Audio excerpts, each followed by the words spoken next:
Еще совсем немного, и загорятся звезды, и выплывет месяц, и поплывет, покачиваясь над тихими осенними полями. Потом месяц заглянет в лес, постоит немного, зацепившись за верхушку самой высокой елки, и тут его увидят ежик с медвежонком. Как все-таки хорошо, что мы есть друг у друга. Ты только представь, меня нет, ты сидишь один и поговорить не с кем. А ты где? А меня нет. Так не бывает. Я тоже так думаю. Ну вот вдруг меня нет, ты один. Ну, что ты будешь делать? Пойду к тебе. Куда? Как куда? Домой. Приду и скажу: ну что ж ты не пришел, ежик? Вот глупый.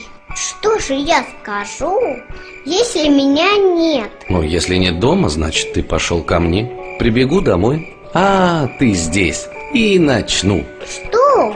Ругать. За что? Как за что?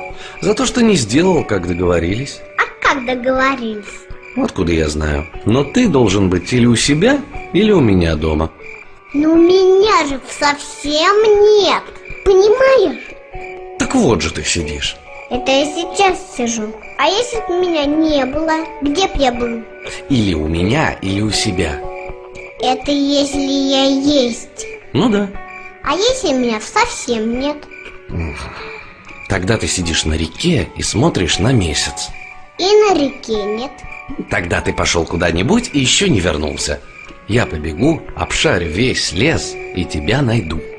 Ты все же обшарил и не нашел. Побегу в соседний лес. И там нет. Переверну все вверх дном, и ты отыщешься.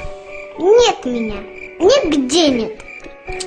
Тогда я выбегу в поле и закричу: ежик!